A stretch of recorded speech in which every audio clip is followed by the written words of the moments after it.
than the income na growth, yung isusubok talaga niya yung buong pagkatao mo. Over 5 years, 34 clients, no? Nagkaroon ka na ba ng toxic na client? Siyempre madami. Siyempre nag-start ako na bata ako eh. So, 19, 20 years old, siyempre ang tingin ng mga clients sa'yo, bata ka. So, pwede ka nilang ano man tawag doon? I-bully, parang gano'n. So, Manipulate. oo, i-manipulate.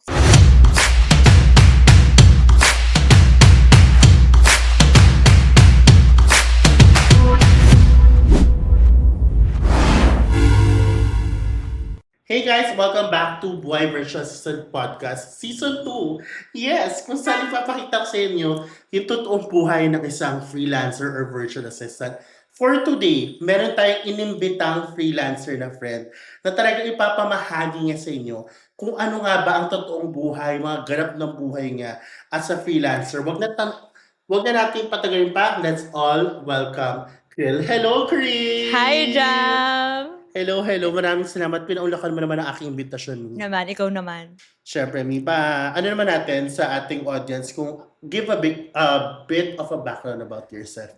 Okay, so I'm a social media strategist but I started as a social media manager when I was still studying. So parang nag-working student ako and then una kong parang naging job is being a social media manager. But now, we're building a social media agency and a studio naman. But currently, may full-time work din ako as a marketing officer in a school. So para may experience lang din sa corporate world since fresh grad ako nag-start. Dahil natutulog ka pati. Natutulog naman. Pero hindi mo borlocks dahil. Pero fresh ka pa rin in fairness Yes. sa'yo. No? Gano'ng katagal mo itong ginagawa, yung freelancing life? About 5 years na. Halos sabay lang din eh. Nauna ka lang ng unti. 2019 ako nag-start until now. So within those 5 years, nakailang kliyente ka na?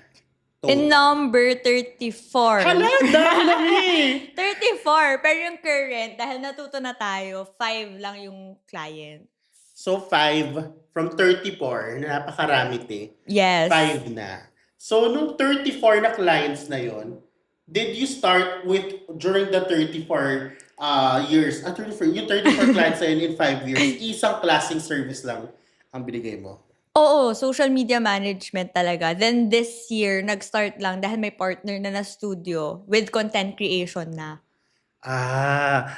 Parang this year, nag-start ka na rin ng parang production for your clients. Yes, so nagpo-provide na kami ng shoot for the reels, photo and video, ganun mga commercials nila for their Okay. supplement. And then you mentioned earlier, strategist. Kailan ka nag-transition from manager to strategist?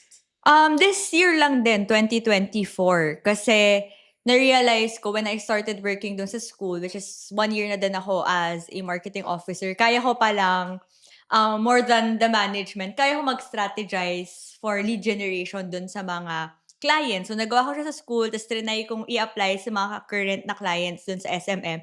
Then eventually, yun na-realize ko na passionate pala ako in helping them convert, not lang parang sa presence nung social media nila. So, nag-upskill ka. Ganun. Yes. But at least, diba, direction mo, social media marketing pa rin. In Yes, general. Taray, di bakla.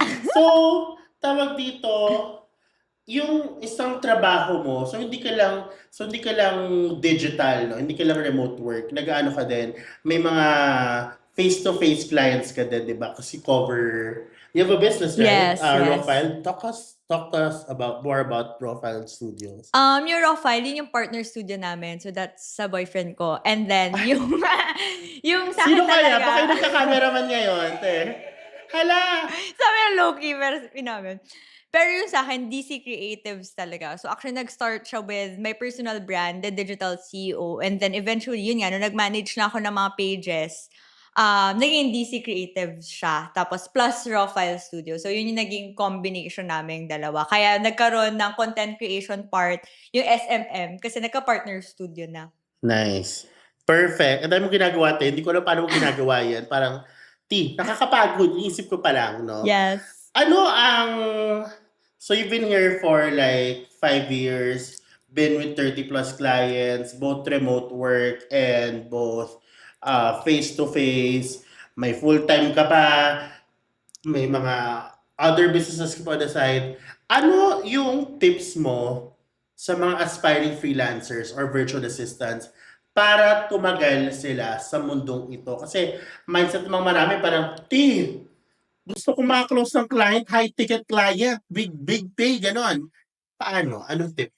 Ako siguro, ang tip ko is isipin natin na yung freelancing, it's, a delayed gratification, eh. Hindi siya 'pag nag-start ka bigla kang yayaman, 6 digits agad. Hindi siya gano'n for everyone. So, actually kahit naman sa mga gagaling nating mga friends tulad ni Jam, 'di ba, hindi siya nag-start ng ano, 6 digits. But ang lagi kong sinasabi 'pag naggi-give ako ng talk sa mga aspiring SMM is isipin mo na parang personal growth ang freelancing, eh, more than the income na growth, yung isusubok talaga niya yung buong pagkatao mo. Correct. Parang, mare-realize mo na dati ito yung mga pinaniniwalaan mo ta's maiiba siya kasi i-humble down ka ng freelancing, eh. 'Pag hindi ka nag-work hard for what you want, hindi siya ibibigay sa'yo. So, parang balance yung pagwo-work mo and then yung income mo. So, ang tip ko is lakasan niyo yung loob niyo, 'di ba? Yung tiwala niyo Correct. sa sarili niyo dapat meron 'yan kasi, hindi ka naman ilalagay diyan sa situation na 'yan if hindi ka someone na worth dun sa services na pino-provide mo, and eventually din makikilala mo yung sarili mo na ito pala yung strengths mo, ito pala yung mga weaknesses mo, and then kaya siya growth kasi matututunan mo mag-improve, maghanap ng resources, maghanap ng network, maghanap ng support system na tutulong sa'yo in your journey. And ang pinaka sigurong, takeaway ko sa whole freelancing journey ko is, never chase money talaga. Chase your purpose, chase your passion kasi, um, yun yung magfu-fuel sa'yo, eh. So, hindi everyday masaya ang freelancing journey. Mas madaming times na may imposter syndrome ka, mas madaming times na feeling mo wala kang client, wala kang pera. Pero eventually darating yung time mo na for me kasi yung 2021 to 2023 ko, hindi yun yung best years ng freelancing journey ko. Masasabi ko yung 2024, dun nagbunga lahat sa Correct. almost 5 years. So, it Correct. takes time and patience. Kaya dapat kunyari nag-start ka ng freelancing journey mo, a year pa lang yung, meron ka, wag mong i-expect na sobrang same ka na nung mga idol mo na makakapag-travel ka na, malilibre mo yung pamilya mo. Hindi siya gano'n. Kasi akala ko dati gano'n din. Correct. Pero it takes 2 to 3 years bago mo ma-master yung skills, yung system na i-build mo para sa sarili mo or sa team mo. So, ano lang, take things slow and one step at a time. So, don't be too hard on yourself din. Naisipin mo na lang na journey talaga siya, hindi siya Yeah. race. So, wag Yeah. mo rin i-compare yung sarili mo sa mga ibang tao. Kanya-kanya tayo ng pacing and kwento sa freelancing, eh. I like what you said, delayed gratification, T. Comment below, delayed gratification. Kasi ang daming nagpo-promote online ngayon na instant gratification. Kaya, syempre, ito yung mga madaming binibenta eh. Benta ng courses, ng mga coaching, ganyan. Kaya ang pang bait nila sa mga gustong Mabilisang makapasok ay yung instant gratification. Kaya, pag tinatry nila, nadi-disappoint dahil kasi hirap sila dahil. True. 'Di ba? So, yun nga, it will really take time. Ako din, actually nag-flourish yung business ko, 2024. This year lang din, yung stability, gano'n. Yung nalaman ko kung ano ba talaga yung business para sa akin, yung service para sa akin. Kasi it grows along the way. Nakikilala mo sarili mo sa business along the way. So, very nice, Mi. So, ang tanong ko, Mi, no, over 5 years, 34 clients, no, nagkaroon ka na ba ng toxic na client? Siyempre madami. Parang yun talaga yung highlight ng freelancing journey mo. Matututo kang makipagkapwa ng mabuti.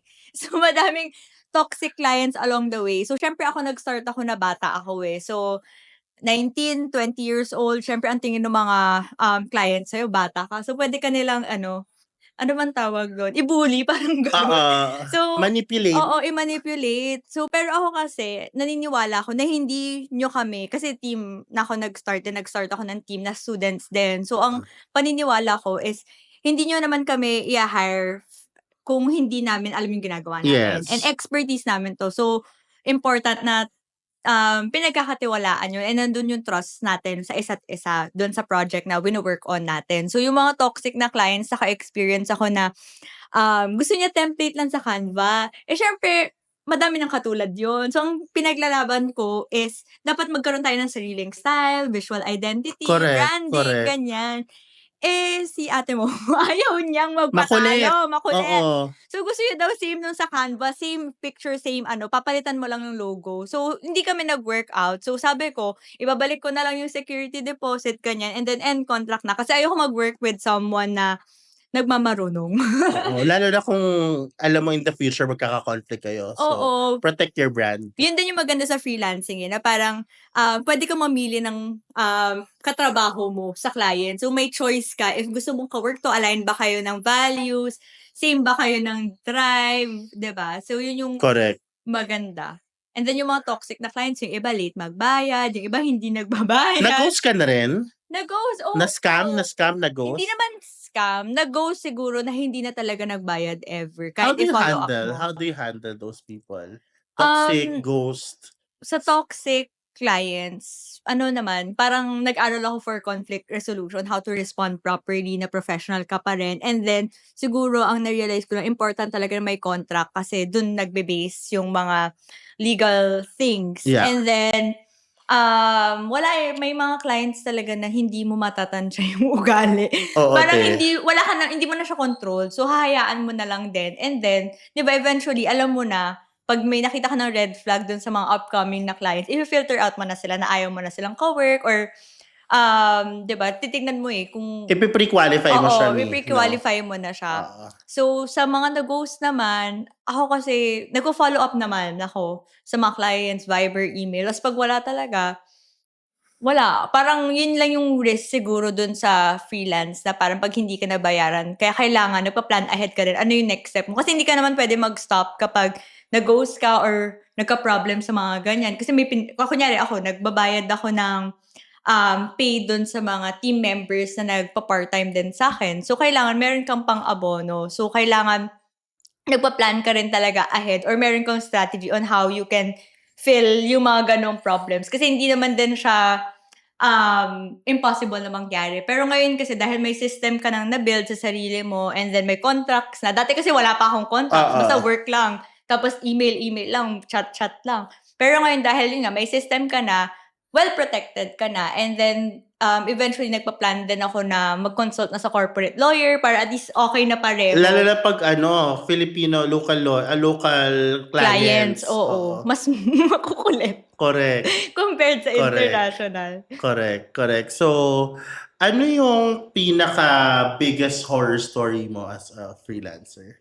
Top of mind. Wala akong masyadong maisip sa horror story. Ano mang example? Like, ang pinaka malupit na pinagdaanan mo as a freelancer, like with a client. Siguro in general na lang yung naalala ko. Kasi hindi ako re-remember or nagki-keep ng burden sa sarili ko. So parang pag after na niya mangyari, wina-wash away ko na siya sa utak ko kasi hindi na siya dapat nag-take ng space. Yes. So siguro, yung mga clients na yun nga, feeling ko pet peeve ko yung mga clients na nagmamarunong. Kasi syempre,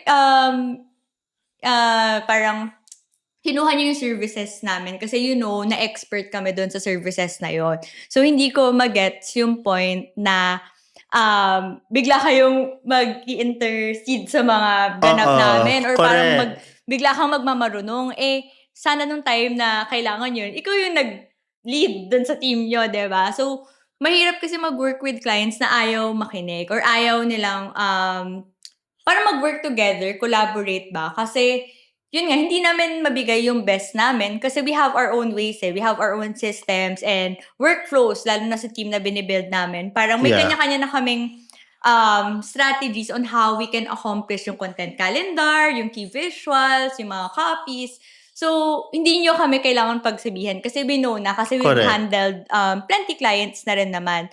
So, yun yung isa sa mga horror stories ko. And na-experience pa rin namin siya from time to time. May mga team members, yung clients na gusto nilang i-push yung ideas nila, which is okay lang naman na mag-brainstorm tayo together. Pero yung the way we do it, parang for me, hindi naman kailangan na i-push nyo yung way nyo kasi we have our own na. So, kaya kayo mga clients, diba, you have to learn how to trust your social media team din. Kasi we know what we're doing and experience na talaga. So, yung mga system, strategies, and yung workflow namin, we know naman how to handle it na. So, hindi nyo kailangan mag-worry. And syempre, di ba, wala naman kami dito para i-bring down yung business nyo. Kasi syempre, wala kayong pambayad sa amin if ganun yung mangyayari. So, it works both ways dapat. So, parang it takes two to tango nga daw eh. So, kaya kailangan magko-collaborate tayo together. Correct. Kaya nga, ang pinaka nakakainis dyan, yung nag-meeting na kayo, nilay down mo na lahat, nag-yes na sila, tapos biglang iba agad ang gusto nila.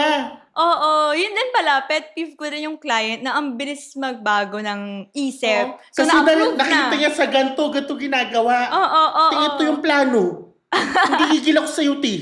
Nag-yes ka na dito. True, tas approved na for posting na. Tas in the middle of the posting or scheduling ng mga post, bigla silang, ay, pwede ba nating try to, ganyan. So, usually, yun din. Yun din yung mga, natin sa clients na hindi porket nakita nyo sa iba, applicable sa brand nyo. It depends din. And alam ng social media strategists nyo yan, kung ano yung perfect for your brand or what will work for you. So, hindi naman applicable lahat ng strategies or pakulo ng ibang brand sa inyo. Lalo na, if kunyari sa food, tapos yung business mo, construction, syempre hindi kayo...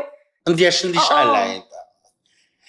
Kaya, ayan, may mararanasan kayong ganyan mga clients. True. Kaya, be ready. Difficult clients talaga, hindi nawawala. Oo. So, tapos na tayo sa iyong tawag dito, sa iyong mabibigat na tanong. No? Na tanong. Doon na tayo sa surprise round. Hindi niya alam, guys. Oh, ano ba yun? Surprise round. Parang ano lang siya, this or that. Okay. So, pipili ka lang and why. Okay, ready ka na, Mi? Yes. Okay. One client or multiple clients? Multiple clients. Why? Siguro kasi nabobore ako pag isa lang. As a workaholic, Mi. Oo, parang gusto ko na-challenge ako. And then kasi na-realize ko, maganda din na iba-iba yung experience mo kasi dun mo rin na-figure out ano ba talaga yung gusto mo and ano yung kaya mo pang ibigay dun sa mga clients na yun. So, para may challenge and experience. Correct. With time tracker or without time tracker? Without. Correct. Parang ayun ng time tracker. Parang sakop na sakop yung buhay mo. Oo, tsaka parang feeling mo sasabog anytime pag natapos siya. Parang ganun. Compared sa may freedom ka, mas nalalabas mo yung creative juices. Lalo na sa creatives and marketing, hindi ka dapat tina-time tracker doon. True. Diba? International clients or local clients? Medyo challenging. Siyempre, for the dolyar, international. Pero, I will choose local. Kasi yun nga, I promote purpose-driven marketing and I want na siyempre, kung saan ako nanggaling na bansa, doon tayo mag-succeed. So, I want to help yung mga local clients natin. So, with the heart. Diba? So, pwede naman combination. Yes, combination. Combination na lang, di ba? O hindi, babalik ka pa ba sa corporate world full-time? Paalis pa lang. Paalis pa lang. Pwede mag-yun yung sagot. Paalis pa lang. For XP lang naman yung corporate. But, oo, hindi babalik. Baka hindi na. Oo, hindi. 6 digits earner ka na ba? Pwede mo hindi sagutin? Secret. Baka wala mo ng mama ko.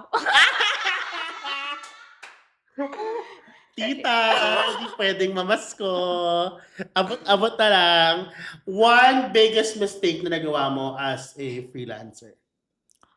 Late mag-reply, ganun. Yun yung siguro naging challenge ko last time.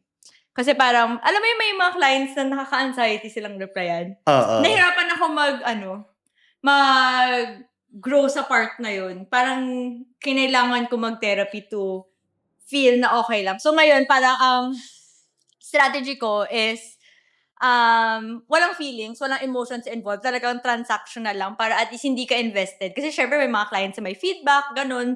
Yun din pala, tip din sa mga freelancers, diba? Dapat hindi kayo anong tawag yun? Balat sibuyas sa mga feedback ng client. So, i-accept nyo siya as constructive na criticism. So, yun yung mistake ko, mga late replies or no replies sa client. Sometimes opportunities nawawala sa late reply. Oo. Ako din, tamad ako mag-message, Ako din. Alam niyo, tamad ako mag-reply sa messages. True. Ayan. Complete the sentence.